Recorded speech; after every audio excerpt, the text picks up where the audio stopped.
Many a times, what we fail to also understand is that the challenges we go through may have been put there by God.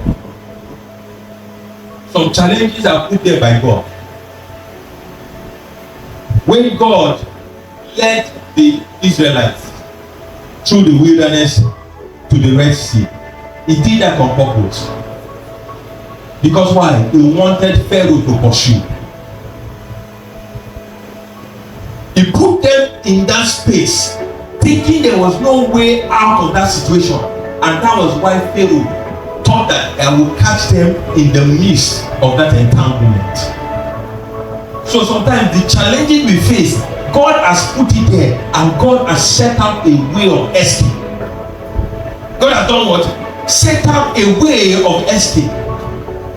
So unless we ask God, what is your will concerning this situation, you may not realize that there's already a way of escape within that situation.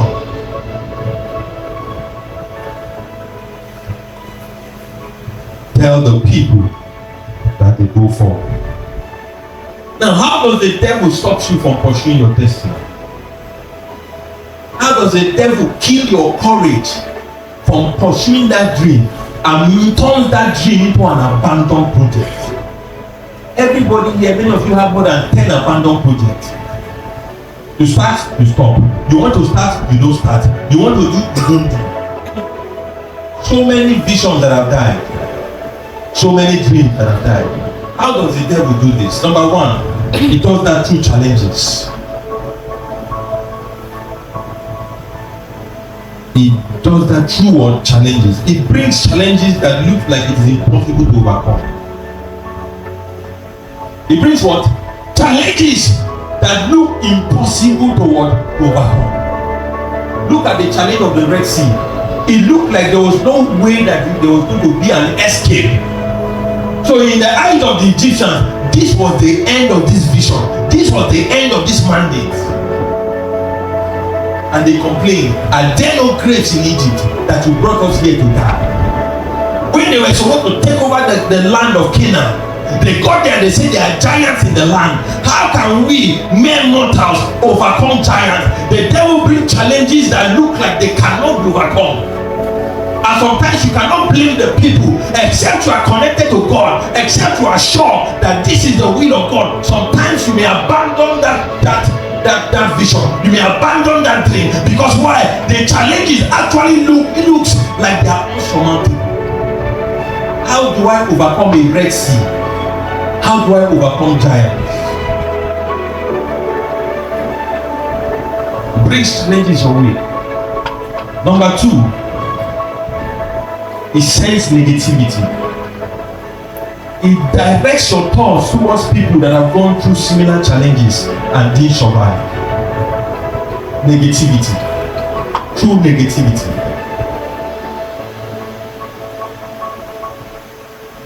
You have been looking for the fruit of the womb for the last 5 years. You are still trusting God, but suddenly the devil begin to put negative thoughts in your mind and say, have you not noticed that anybody that doesn't give birth after 5 years, they don't give birth again? Look at Mrs. Johnson. Mrs. Johnson never gave birth after 5 years. Look at Mrs. Bamis. Mrs. Bamis never gave birth after 5 years. It may be difficult for you to give birth after 5 years because normally between 5 years and low, that is when people give birth. It begins to bring negativity into your mind. You have a sickness and they begin to point you towards people that didn't survive that sickness. You say, you see that guy, he had cancer, he didn't survive. You see that one, he had cancer, he didn't survive. Are you sure you will survive this cancer? Meanwhile, there are people that survive such things. It doesn't take your mind there. It forces you to focus on the people that had such challenges and never made it through. It brings negativity your way. Number three, it brings wrong counsel. It brings what? Wrong counsel.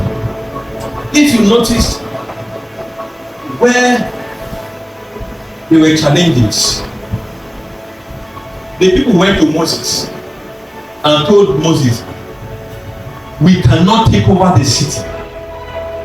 That was the counsel to Moses. Imagine somebody coming to tell you, you cannot fulfill your destiny. You cannot open that business. You cannot start that business. You cannot get that job. Don't you know that people that get this job are first class graduates of Harvard University, first class graduates of Oxford University? They have masters and PhD. How can you that have a second class in one funny university in Abeokuta be applying for that job? Don't bother yourself. They can't give it to you.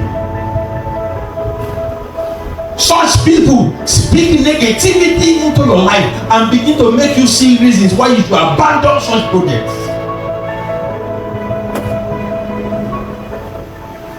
They bring wrong counsel to your life. They say, Moses, we cannot take the city. They say, Moses, are there no graves in Egypt? Be careful of people that bring counsel that turns you back from pursuing your destiny. They say, no, this dream you have is too big. This goal you have is not achievable. This desire you have cannot be achieved. Look for something else. Forget that one you wrote. It is not possible.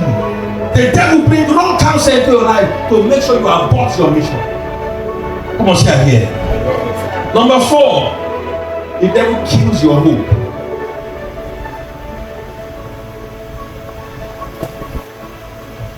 To give up on hope that the ability of that thing can be achieved. Once you stop hoping that things will change, automatically you stop pursuing that mandate. Automatically you do what? You stop pursuing that mandate.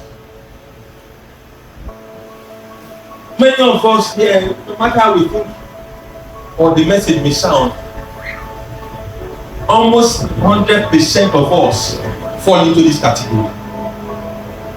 There are many things in your life that you have pursued that you never achieved. At the time in your life you wrote that you're going to get a master's degree. 10 years after, you don't still have it. And you have abandoned it. Some of you thought that, oh, at a certain time I've built my house. 10 years after, it has been difficult and you abandoned it. Some say I will get married. 10 years after, you have not gotten married.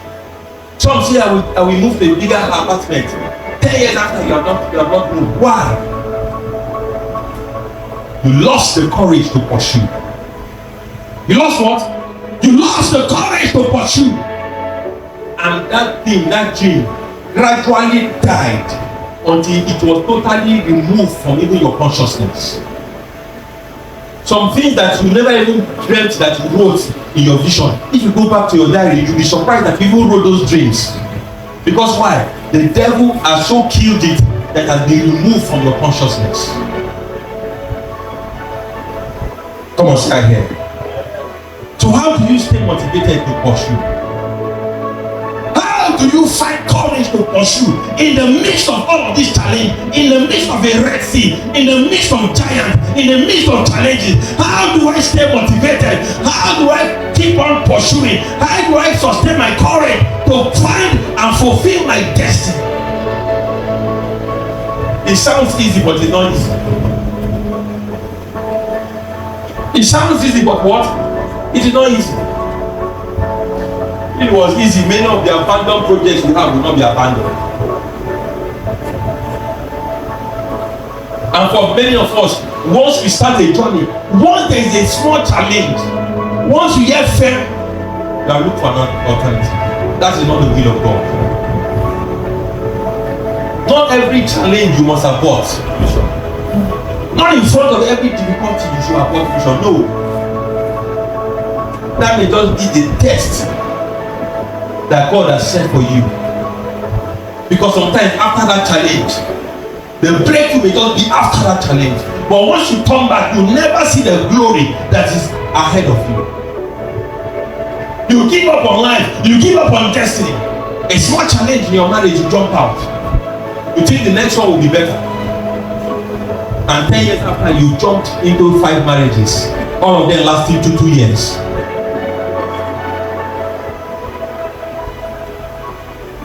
How do I stay motivated to pursue?